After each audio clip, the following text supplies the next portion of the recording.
ஆனந்த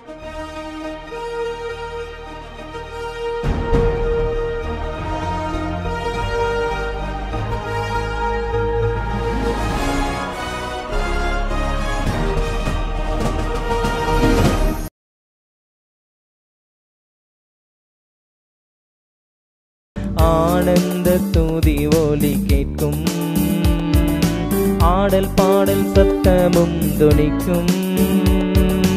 ஆகாய விண்மீனாய் அவர் ஜனம் பெருகும், ஆண்டவர் வாக்கு பலிக்கும். கிறிஸ்துவுக்குள் அன்பான தேவ ஜனமே, இந்த நாளிலும் மீண்டுமாக உங்களையும் இந்த தொலைக்காட்சியின் வழியாக சந்திப்பதிலே மிகுந்த மகிழ்ச்சி அடைகிறோம். கடந்த வாரத்திலும் தேவனும் நமக்கும் பாவியாகி என்மேல் கிருபையாய் இருந்து என்னையும் உயர்த்தும் என்கின்ற தலைப்பிலே நாமும் தேவனுடைய வார்த்தையை கேட்டோம்.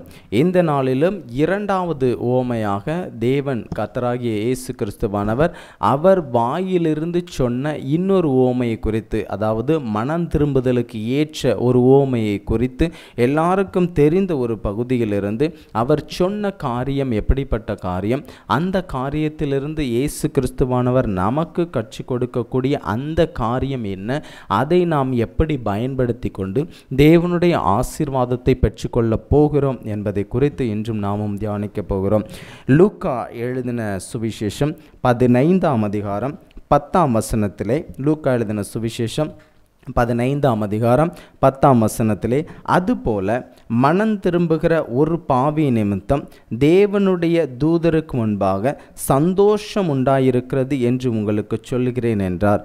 அப்படி சொல்லிவிட்டு இயேசு கிறிஸ்துவானவர் ஒரு மனுஷனுக்கு 2 குமாரர்கள் இருந்தார்கள் என்கின்ற இந்த உவமையை குறித்து தன்னுடைய சீஷர்களுக்கும் தன்னை நோக்கி உட்கார்ந்து கொண்டிருக்கக்கூடிய தன்னுடைய ஜனங்களுக்கும் இந்த உவமையின் மூலமாக மனம் திரும்புதலுக்கான சந்தோஷம் எப்படிப்பட்ட காரியம் என்பதை, பரலோகம் எப்படிப்பட்ட காரியத்தினால் ஒரு மனிதன் பாவத்து நிமித்தமும் சாபத்து நிமித்தமும் மனம் திரும்பி தன்னுடைய பரம பிதாவாகிய தன்னுடைய தகப்பனாகிய அவனிடத்தில் திரும்பி வரும்போது எப்படிப்பட்ட சந்தோஷம் உண்டாயிருக்கிறது என்பதை குறித்து இயேசு கிறிஸ்துவானவர் சொன்ன இந்த உவமை எல்லாருக்கும் தெரிந்த ஒரு உவமையாக இருந்தாலும், இதிலும் தேவன் நமக்கு வைத்திருக்கக்கூடிய ஆசீர்வாதம் என்ன, அந்த ஆசீர்வாதத்தை நாம் எப்படி பெற்றுக்கொள்ள போகிறோம் என்பதை குறித்து தேவன் நமக்கு உணர்த்தியிருக்கிற காரியங்களை குறித்து நாம் இன்று பார்க்க போகிறோம்.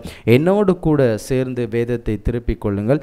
லூக்கா எழுதின சுவிசேஷம் 15ஆம் அதிகாரம் 11ஆம் வசனத்திலும், ஒரு மனுஷனுக்கு 2 குமாரர்கள் இருந்தார்கள். ஒருவன் இளையவன் எப்பொழுதும் என்ன செய்வானா, தகப்பன் என்ன காரியங்கள் செய்கிறானோ அந்த காரியங்களுக்கு எதிராக செயல்படக்கூடிய ஒரு மனிதன் தான் இளைய குமாரன். மூத்த குமாரன் எப்பொழுதும் தந்தையோடே இருந்து தந்தை செய்யக்கூடிய சகல காரியங்களிலும் அவருக்கு உறுதுணையாக இருந்து அவர் செய்யக்கூடிய எல்லா வேலைகளிலும் அவர் செய்யக்கூடிய எல்லா பணிகளிலும் அவரோடே இருந்து சம்பாஷித்து கொண்டிருந்த 2 குமாரரை குறித்து நாமும் இன்று பார்க்க போகிறோம். ஒரு குமாரன் இளைய குமாரன், மற்றொருவன் மூத்தவன். எல்லாரும் இதை கெட்ட குமாரன் கதை என்று நாமும் சிறு வயதில் கேட்டிருப்போம். ஆனாலும் இது கெட்ட குமாரன் கதை அல்ல, இளைய குமாரனின் கதை. இந்த இளைய குமாரனுடைய உவமையிலும் பலவிதமான மறைபொருட்கள் இருந்தாலும் இந்த மூத்த குமாரனுக்கு கிடைத்த ஆசீர்வாதம் என்ன, இளைய குமாரனை பற்றி நம்ம எல்லாருக்கும் தெரியும். ஆனாலும் இந்த மூத்த குமாரனுக்கு கிடைத்த ஆசீர்வாதம் என்ன, எப்படிப்பட்ட ஆசீர்வாதத்தை அவன் பெற்றுக்கொண்டான், இந்த மூவரும் எப்படிப்பட்டவர்களாக இருந்தார்கள் என்பதை குறித்து வேதம் நமக்கு என்ன கற்றுக் கொடுக்கிறது என்பதையும் நாமும் இன்று ஒரு சில நிமிடங்களில் பார்த்து முடிக்க போகிறோம். இந்த மனிதன் இளைய குமாரன் என்ன செய்கிறான், தகப்பனே, 12ஆம் வசனத்தில், தகப்பனே, ஆஸ்தியில் எனக்கு வரும் பங்கை எனக்கு தர வேண்டும் என்றான். அந்தப்படி அவன் அவர்களுக்கு தன் ஆஸ்தியை பங்கிட்டு கொடுத்தான். இந்த தகப்பனுடைய குணாதிசயம் இப்படிப்பட்ட குணாதிசயம் கிடையாது. தன்னுடைய பிள்ளைகள் எப்படிப்பட்ட காரியங்களில் இருக்கிறார்கள் என்றும் எப்படிப்பட்ட வேலைகள் நிமித்தம் அவர்கள் எப்படிப்பட்ட காரியங்களில் ஆசீர்வாதங்களை பெற்றுக்கொள்கிறார்கள் என்பதையும் பார்த்து கொண்டிருக்கக்கூடிய ஒரு தகப்பனாகத்தான் இந்த தகப்பன் இருந்தான் என்று வரக்கூடிய வசனங்களிலும் நாமும் உணர்ந்து கொள்ள முடியும்.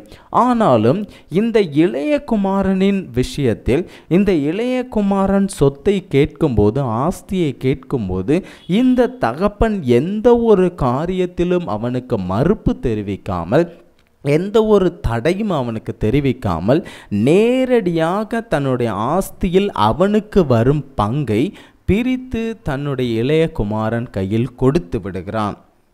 13ஆம் வசனம் சொல்லுகிறது, சில நாளைக்கு பின்பு இளைய மகன் எல்லாவற்றையும் சேர்த்து கொண்டு தூர தேசத்துக்கு புறப்பட்டு போய் அங்கே துன்மார்க்கமாய் ஜீவனம் பண்ணி தன் ஆஸ்தியை அழித்து போட்டான். இது ரொம்ப ரொம்ப ரொம்ப ஒரு முக்கியமான வசனம். ஏனென்று சொன்னால், பரம தகப்பனாகிய தன்னுடைய தகப்பனிடத்தில் அந்த 2 குமாரர்கள் இருக்கும்போது அவருக்கு இருந்த எல்லா காரியங்களிலும், அவனுக்கு தேவைப்பட்ட சகல காரியத்திலும் அவனோடு இருந்து அவனுக்கு ஆசீர்வாதத்தை கட்டளையிட்ட தன்னுடைய தகப்பனிடத்திலிருந்து ஒரு பகுதி ஆசீர்வாதத்தை எடுத்துக்கொண்டு தன் தகப்பனை விட்டு தூர தேசத்திற்கு, ஆசீர்வாதம் எங்கே இருக்கிறதோ அந்த ஆசீர்வாதத்தை எல்லாவற்றையும் விட்டுவிட்டு எங்கே ஆசீர்வாதத்தை செலவழித்து போடக்கூடிய அந்த தூர தேசத்திற்கு சென்று ஆசீர்வாதங்களாக இருக்கக்கூடிய எல்லா ஆஸ்தியையும் அழித்து போட்டான். துன்மார்க்கமாய் ஜீவனம் பண்ணி தன் ஆஸ்தி என்ன செய்றான்? அழிச்சு போட்டான். நல்ல யோசனை பண்ணி பாருங்க. தன்னுடைய தகப்பன் வீட்டில் அவன் இருக்கும் வரைக்கும் துன்மார்க்கமாய் ஜீவனம் பண்ணக்கூடிய ஒரு வாய்ப்பு அவனுக்கு கிடைக்கவில்லை. இன்று நம்மளுடைய வாழ்க்கையிலும் பிதாவினிடத்திலும் இயேசு கிறிஸ்துவினிடத்திலும் நாம் எப்பொழுதும் இருந்து கொண்டிருக்கிறோமோ அப்பொழுது துன்மார்க்கமாய் நடப்பதற்கு நமக்கு வாய்ப்பு கிடைப்பதில்லை. எப்பொழுது சாத்தான் வந்து நம்முடைய வாழ்க்கையில் இறங்கி, நீ இப்படிப்பட்ட காரியங்களில் நீ இருப்பது என்ன, உலக பிரகாரமான காரியங்களில் இருந்து நீ விலகி வந்து, தேவனுடைய ஆசீர்வாதத்திலிருந்து நீ விலகி வந்து உலக பிரகாரம் கொடுக்கக்கூடிய நீ அந்த சந்தோஷத்திற்கு நீ மூழ்க வேண்டாமா என்று சாத்தான் நம்மளை பிரிக்கும்போது, சாத்தான் நம்மை அதிலிருந்து கொண்டு வரும்போது, பரலோகத்திலிருந்து வரக்கூடிய ஆசீர்வாதத்தை எப்படி இந்த இளைய மகன் விட்டு விட்டானோ அதே போல் நாமும் விட்டு விடுகிறோம். எனக்கு அன்பான தேவஜனமே, 14ஆம் வசனத்தில் பாருங்க, எல்லாவற்றையும் அவன் செலவழித்த பின்பு அந்த தேசத்திலே கொடிய பஞ்சம் உண்டாயிற்று. அப்பொழுது அவன் குறைவுபடத் தொடங்கி என்ன செஞ்சான்? எல்லா ஆஸ்தியும் அழிச்சு போட்டான். அவன் போன இடத்துல பஞ்சம் வந்துட்டு, ஆனால் அவன் தகப்பன் வீட்டில் ஒரு நாள் என்ன செய்யலை? பஞ்சம் வரவே இல்லை. நாமளும் ஆசீர்வாதம் இருக்கக்கூடிய எல்லா இடத்தையும் விட்டுவிட்டு எங்கே ஆசீர்வாதம் இருக்கும் என்று நினைத்து போகிறோமோ அந்த இடத்தில் மிகப்பெரிய ஆபத்தில் சிக்கிக்கொள்கிறோம். அதைத்தான் வேதம் சொல்லுகிறது. எங்கே ஆசீர்வாதம் இருந்துச்சோ அதை விட்டுட்டு அவன் போய் எங்கே ஆசீர்வாதமாக இருப்போம்னு நினச்சிட்டு போனானோ அங்கே மிகப்பெரிய பஞ்சம் உண்டாயிடுச்சு. அவன் குறைவுபட தொடங்குகிறான். சாப்பாட்டுக்கு வழி இல்லாமல் இருக்கான். அந்த தேசத்தில் குடியிருந்த ஒருத்தன்ட்ட போய் ஒட்டி கொண்டான். தன்னுடைய தகப்பன் வீட்டில் எப்படி இருந்தான் அப்படிங்கிற நினைவு அவனுக்கு வந்திருக்கும். நாமும் பிதாவினிடத்திலும் இயேசு கிறிஸ்துவினிடத்திலும் எப்படி நாம் இருந்தோம் என்கின்ற நினைவு நமக்கு வர வேண்டும். நம் பரம தகப்பனாகிய இயேசு கிறிஸ்துவானவர், பிதாவானவர் நம்மை எப்படியாக பார்த்து கொண்டார், பாவத்திலிருந்தும் சாபத்திலிருந்தும் அக்கிரமத்திலிருந்தும் எப்படி நம்மை மீட்டெடுத்து கொண்டு வந்தார் என்பதை நாம் எப்பொழுதும் நினைவு கொள்ள வேண்டும். அப்படிப்பட்ட காரியங்கள் அவனிடத்தில் நினைவு கொள்ளும்போது ஒரு பன்றி மேய்ப்பன்கிட்ட போய் என்ன செஞ்சிட்டான்? ஒட்டி கொண்டான். அவனுடைய ஆசை என்னவா இருந்துச்சு?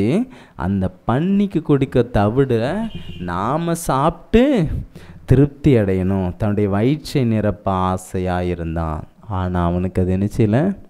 கிடைக்கல. ஆசீர்வாதம் இருந்துச்சு, அந்தஸ்து இருந்துச்சு, சாப்பாடு இருந்துச்சு, எல்லாம் இருந்துச்சு. எல்லாவற்றையும் விட்டுட்டு எங்கே போயிட்டான்? இப்போ முச்செடிக்கு போயிட்டான். ஆபத்து நிறைந்த இடத்துக்கு போயிட்டான். பள்ளத்தாக்குக்கு போயிட்டான். யாரும் காப்பாற்ற வழி இல்லாத மிகப்பெரிய குழியில் விழுந்து விட்டான். இப்போ அவனுக்கு தோணுது, எங்கள் அப்பா வீட்டில் எவ்வளோ ஆசீர்வாதம் இருக்குது, எங்கள் அப்பா வீட்டில் எவ்வளவோ அந்தஸ்து இருக்குது, எல்லாரும் சாப்பிட்டு திருப்தி ஆவாங்களே, நான் மறுபடியும் அங்கே போவேன் அப்படின்னு சொல்லிட்டு வேதம் தெளிவாய் சொல்லுகிறது. அவனுக்கு புத்தி தெளிந்த போது, நமக்கும் அப்படி தான் புத்தி என்ன செய்யும், தெளியும். ஆசீர்வாதமான இடத்தை விட்டு விட்டு வந்துட்டோமே, இப்பொழுது நமக்கு புத்தி தெளிந்த பின்பு தன்னுடைய தகப்பன் இடத்தில் போக என்ன செய்கிறான், ஆயத்தமாகறான். ஆயத்தமாக ஆகும்போது வேகமாக ஓடி வரான். இங்கே என்ன நடக்குது பாருங்க, என் பிள்ளை போயிட்டு நிச்சயம் திரும்பி வருவான்னு சொல்லி அவனுடைய தகப்பனை எதிர்பார்த்து கொண்டே இருக்கிறார். அல்லேலூயா. நம்முடைய பரமபிதாவாகிய இயேசு கிறிஸ்துவும் நாம் பாவத்து நிமித்தம் அக்கிரமத்து நிமித்தம் அவரை விட்டு வழி விலகி சென்று தூர இடத்தில் போய் விழுந்து சிக்குண்டு அநியாயப்பட்டு நொறுக்கி ஒடுக்கப்பட்டு, என் பிள்ளை நான் தான் மெய்யான தெய்வம், நான் தான் ஆசீர்வாதத்தை கொடுக்கிற தெய்வம் என்று என்னிடத்தில் திரும்பி வருவாள் என்கின்ற எதிர்பார்ப்போடு நம் இயேசு கிறிஸ்துவானவர் என்று காணப்படுகிறார். அப்படி காணப்படுகிற அந்த இயேசு கிறிஸ்து தூரத்திலே என்னுடைய பிள்ளை வருகிறான் என்று எப்படி இந்த தகப்பன் எதிர்பார்த்து கொண்டிருந்தானோ, அதே போல இயேசு கிறிஸ்துவானவரும் இன்றும் எதிர்பார்த்து கொண்டிருக்கிறார். எனக்கு அன்பான தேவஜனமே, இன்று இயேசு கிறிஸ்துவானவரும் பிதாவானவரும் பரிசுத்த ஆவியானவரும் என்னுடைய பிள்ளைகள் அக்கிரமத்து நிமித்தமும் சாபத்து நிமித்தமும் இந்த பூமியில் சிக்குண்டு கிடக்கிறார்கள், அவர்களுக்கு ஒரு ஆசீர்வாதத்தையும் ஒரு பரலோக ராஜ்யத்தின் அனுபவத்தையும் நான் கொடுக்க வேண்டும் என்று இயேசு கிறிஸ்துவானவர் எப்பொழுதும் தன்னுடைய வீட்டின் வாசலில் இருந்து, பரலோகத்தின் வாசலில் இருந்து என்னுடைய பிள்ளை என்னை நோக்கி வந்து கொண்டிருக்கிறான் என்கின்ற எதிர்பார்ப்பு அவருக்கு எப்பொழுதும் இருந்து கொண்டிருக்கிறது. வந்துவிடு மகனே, வந்துவிடு மகளே, உன் இயேசு உன்னை அழைக்கிறார். மனம் திரும்பி தேவனிடத்தில் வந்துவிடு. எவ்வளவோ போராட்டங்கள், பிரச்சனைகள், என்ன காரியங்கள், உலக பிரகாரமான காரியங்களில் சிக்குண்டு இருந்தாலும் சரி, உன் தேவனாகிய கர்த்தரிடத்தில் திரும்பிவிடு. தேவன் எச்சரிப்பின் வார்த்தையாக இதை சொல்லுகிறார். உன் தேவனாகிய கர்த்தரிடத்தில் இன்று நீ திரும்பிவிடு. அவர் உனக்காக காத்து கொண்டிருக்கிறார். இங்கே என்ன நடந்துச்சு பாருங்க, அவன் தூரத்தில் வர்றதை எல்லாவற்றையும் பார்த்துட்டு அவனை ஓடி போய் மனதுருகி கட்டிப்பிடித்து முத்தம் செய்து, எல்லா ஆசீர்வாதங்களுக்குள் என் மகன் மரித்து போனான், திரும்ப மறுபடியும் உள்ளே வந்தான்னு சொல்லி அவனை உள்ளே அனுப்பி விட்டுட்டு, அவனுக்கு வஸ்திரம் போடுங்க, மோதிரம் போடுங்க, கொளுத்த கன்று அடிங்க எல்லாம் சொல்லிட்டு, இப்போ தான் இந்த தகப்பனுடைய உண்மையான குணம் தெரிகிறது. என்ன குணம் பாருங்க, இந்த மூத்தவன் வந்து, அப்பா இதுவரைக்கும் ஆச்சு, என்னுடைய நண்பர்கள் எல்லாரும் கூட நான் வந்திருக்கேன், ஆனால் நீங்கள் எனக்கு ஒரு சின்ன கண்ணுக்குட்டி கூட நீங்கள் அடித்தது இல்லையப்பா அப்படின்னு சொல்லி கேட்கும்போது இவன் சொல்லக்கூடிய காரியம் பாருங்கள், இவன் உள்ளே வரமாட்டேன்னு மறுப்பு தெரிவிச்சிட்ருக்கான். யார்? மூத்தவன். இந்த மாதிரி அவன் போய் ஆஸ்தி அந்தஸ்து எல்லாவற்றையும் அழித்து விட்டு போனான், எல்லாவற்றையும் நொறுக்கி விட்டு போனான், குடும்பத்தை 2 ஆக்கிட்டு போனான், 3 பேராக இருந்தோம் 2 பேர் ஆக்கிட்டு போனான். ஆனால் இன்றைக்கி அவன் திரும்ப வந்துட்டான்னு சொல்லி நீங்கள் இவ்வளவு ஆனந்தப்படுறீங்களே அப்படின்னு சொல்லும்போது அவன் அப்பா சொல்லக்கூடிய காரியம் என்ன பாருங்க, அப்பொழுது அவன் கோபம் அடைந்து உள்ளே போக மனதில்லாதிருந்தான், தகப்பனோ வெளியில் வந்து அவனை வருந்தி அழைத்தான். இந்த தகப்பனுக்கு வருந்தி அழைக்கக்கூடிய ஒரு குணாதிசயம் இருந்தது. இந்த தகப்பனுக்கு தன்னுடைய குடும்பத்தை விட்டுவிடக்கூடாது என்கின்ற ஒரு குணாதிசயம் இருந்தது. இந்த மூத்த மகனிடத்தில் வருந்தி அழைத்த அந்த மனிதன் தன்னுடைய இளைய குமாரனிடத்தில், இளைய மகனிடத்தில் தன்னுடைய செல்வத்தை கொடுக்கும்போது, அப்பா நீ இப்படி போய் சிதறி போயிடுவேன், இப்படி நீ வழி விலகி போயிடுவேன் அப்படிங்கிற எந்த ஒரு காரியத்தையும் சொல்லவில்லை. ஏனென்று சொன்னால் அவன் சொன்னால் கேட்கக்கூடிய மனநிலை அவன் இல்லை. என் பிள்ளை போய் அடிபட்டு திரும்பி வருவான் என்கின்ற ஒரு ஏக்கம் இருந்தது. வருந்தி அழைத்தான். 29ஆம் வசனம் பாருங்க, அவன் தகப்பனுக்கு பிரதியுத்தரமாக, இதோ இத்தனை வருஷ காலமாய் நான் உமக்கு ஊழியம் செய்து ஒரு காலம் உம்முடைய கற்பனையை மீறாதிருந்தும், இவன் மீறவே இல்லை, அவன் என்ன செஞ்சிட்டான்? மீறிட்டான். என் சிநேகிதரோட நான் சந்தோஷமாக இருக்கும்படி நீர் ஒரு காலம் எனக்கு ஒரு ஆட்டுக்குட்டியாவது கொடுக்கவில்லை. வேசிகளிடத்தில் உம்முடைய ஆஸ்தியை அழித்து போட்ட உம்முடைய குமாரனாகிய இவன் வந்தவுடனே கொழுத்த கன்றை இவனுக்கு அடிப்பித்தீரே என்றான். அதற்கு தகப்பன், இதுதான் முக்கியமான காரியம். என்ன காரியம் பாருங்க, மகனே நீ எப்போதும் என்னோடு இருக்கிறாய். எப்போ அவன் போனான், அழிச்சிட்டான், எல்லாம் செஞ்சுட்டு வந்துட்டான். இதில் அழகாய் வேதம் குறிப்பிட்டு சொல்லுகிறது பாருங்க, வேசிகளிடத்தில் உம்முடைய ஆஸ்தியை, அவனுடைய ஆஸ்தின்னு அவர் நினைக்கவே இல்லை. அவன் சம்பாதித்த காரியம் அவனுக்கான காரியம் என்கின்ற காரியத்தை அவங்க சொல்லவே இல்லை. உம்முடைய ஆஸ்தி, தகப்பனுடைய ஆசீர்வாதம் என்பதை வேதம் தெள்ள தெளிவாக சொல்லுகிறது. நமக்கு கிடைக்கக்கூடிய ஆசீர்வாதம், எல்லா ஆசீர்வாதமும் பரத்திலிருந்து வரக்கூடிய ஆசீர்வாதம். நம் நிமித்தம் நாம் ஒருபோதும் ஆசீர்வதிக்கப்படுவதே இல்லை. நாம் செய்யக்கூடிய செயல்கள் நிமித்தமாகத்தான் பரலோக தேவன் நம்மை ஆசீர்வதித்திருப்பார். அந்த ஆசீர்வாதத்தை எடுத்துக்கொண்டு நாம் சோரம் போனால், அந்த ஆசீர்வாதங்கள் எல்லாவற்றையும் இழந்து மீண்டும் தேவனிடத்தில் வரும்போது, இந்த இளைய மகனுக்கு என்ன காரியம் நடந்ததோ அதே காரியம்தான் நம்முடைய வாழ்க்கையில் நடக்கும். அவருக்கு என்ன காரியம் நடந்துச்சு பாருங்க, 31ஆம் வசனம். அதற்கு தகப்பன், ரொம்ப ரொம்ப ரொம்ப முக்கியமான வசனம், மகனே நீ எப்போதும் என்னோடு கூட இருக்கிறாய். நீ என்ன செய்கிற, எப்போது ஏன் கூட இருக்கப்பா, எல்லா சூழ்நிலையிலும் நீ என்னோடு இருக்கிறாய். எனக்கு வந்த துன்பங்கள், நஷ்டங்கள், போராட்டங்கள், சந்தோஷங்கள், சமாதானங்கள், எல்லா காரியத்திலும் நீ என்னோடு இருக்கிறாய். எனக்குள்ளதெல்லாம் உன்னுடையதான் இருக்கிறது. என்ன சொல்லிட்டாரு பாருங்க, இந்த சொத்தை 3 பங்கா வச்சாங்க. ஒன்று இளையவனுக்கு, இன்னொன்று மூத்தவனுக்கு, இன்னொன்று தகப்பனுக்கு. இப்போ எப்போதும் அவர் கூட இருந்தான் பார்த்தீங்களா, மூத்தவன். தகப்பனுடைய ஆசீர்வாதங்கள் எல்லாவற்றையும் இவன் பெற்றுக்கொண்டான்.